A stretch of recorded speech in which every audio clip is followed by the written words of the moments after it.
सकल मराठा समाजाच्या शिष्टमंडळाची मातोश्रीवर धडक। मराठ्यांना ओबीसीतून आरक्षण देण्यासंदर्भात उद्धव ठाकरेंनी भूमिका स्पष्ट करावी अशी शिष्टमंडळाची मागणी। मराठा समाजाला ओबीसीतून आरक्षण देण्यावर पवारांची भूमिका काय? पंकजा मुंडेंचा शरद पवारांना सवाल। तर शरद पवार मोठे नेते, त्यांची भूमिका महत्त्वाची असल्याचंही वक्तव्य। आमदारकीची शपथ घेतल्यानंतर पंकजा मुंडे बीड दौऱ्यावर। पंकजा मुंडे यांचा कार्यकर्त्यांशी संवाद। भगवान भक्तीगडावर पंकजा मुंडे यांची पेढे तुलाही केली गेली। लाडकी बहीण योजनेऐवजी कष्ट करणाऱ्यांना पैसे द्या, पैसे नसतील तर राज्यपालांचा बंगला विका। आमदार बच्चू कडूंची सरकारवर सडकून टीका। अजित पवार गटाच्या मावळच्या जागेवर भाजपचा दावा। सुनील शेळकेंच्या अडचणी वाढण्याची शक्यता। 2 ऑगस्टला मावळमध्ये भाजपचा मेळावा।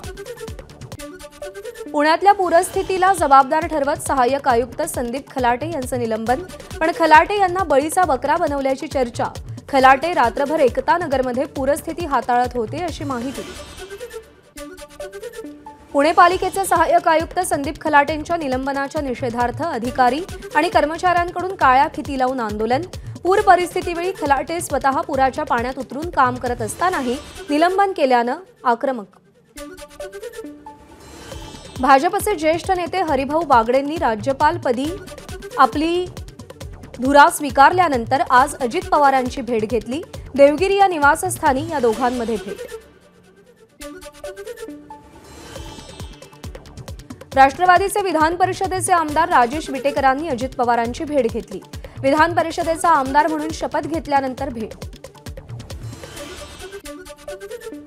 खासदार स्मिता वाघ यांची लोकसभेत भाजपकडून प्रतोदपदी नियुक्ती। महिला खासदारांना कामकाजात प्रतिनिधित्व देण्यासाठी निर्णय झाल्याची माहिती। महाराष्ट्राचे नवे राज्यपाल सीपी राधाकृष्णन 31 जुलैला पदभार स्वीकारणार। मुख्यमंत्री एकनाथ शिंदे, उपमुख्यमंत्री अजित पवार, देवेंद्र फडणवीस यांच्या उपस्थितीत पदभार स्वीकारला जाईल। उरणमधील तरुणीची हत्या लव्ह जिहादमधून भाजप नेते किरीट सोमय्यांचा आरोप। पीडित तरुणीच्या कुटुंबियांची सांत्वनपर भेट घेत कठोर कारवाईसाठी प्रयत्न करणार असल्याचं किरीट सोमय्यांचं आश्वासन। मनोरमा खेडकर यांच्या जामीन अर्जावर आज सुनावणी। शेतकऱ्यांना बंदुकीचा धाक दाखवून धमकावल्याप्रकरणी मनोरमा खेडकर येरवडा कारागृहात बंदिस्त। वादग्रस्त आयएस पूजा खेडकरांचा शोध मंदावल्याची चर्चा। हजर होण्याच्या मुदतीला 6 दिवस उलटल्यावरही यूपीएससीचा जाब विचारण्यास नकार। परभणीच्या जिंतूर तालुक्यातील हनवतखेड येथील पुलाचं काम रखडल्यानं ग्रामस्थांचे हाल। जवळपास गुडघाभर चिखलातून ग्रामस्थांना प्रवास करावा लागतोय।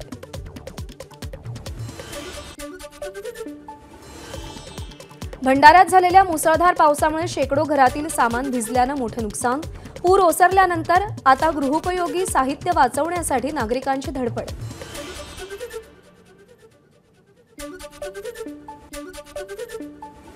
संततधार पावसामुळे वाशिम जिल्ह्यातील संगमेश्वर प्रकल्प 100% भरला। त्यामुळे सांडव्यातून पाणी प्रवाहित। परिसरातील 10 ते 12 गावांचा पिण्याच्या पाण्याचा आणि सिंचनाचा प्रश्न मिटला। सोलापुरातील मोहोळ तालुक्यात तणावपूर्ण परिस्थिती। माजी आमदार राजन पाटील यांच्या अनगर गावामध्ये अप्पर तहसील कार्यालय मंजूर झाल्यानं सर्वपक्षीयांचा निषेध। कालच आंदोलनही झालं होतं। पूजा खेडकर प्रकरणानंतर दिव्यांग कोट्यातून एमपीएससी झालेल्यांची पुन्हा शारीरिक चाचणी। 10 पैकी 9 उमेदवारांची आजपासून शारीरिक चाचणी। प्रशासकीय न्यायाधिकरणाच्या आदेशानंतर फेरचाचणीचा निर्णय। आरक्षणाची मर्यादा वाढवल्याप्रकरणी नितीश कुमार यांना मोठा झटका। सर्वोच्च न्यायालयाकडून पटना उच्च न्यायालयाच्या निर्णयाला स्थगिती देण्यास नकार। सर्वोच्च न्यायालयात बिहार सरकारच्या याचिकेवर सप्टेंबरमध्ये सुनावणी।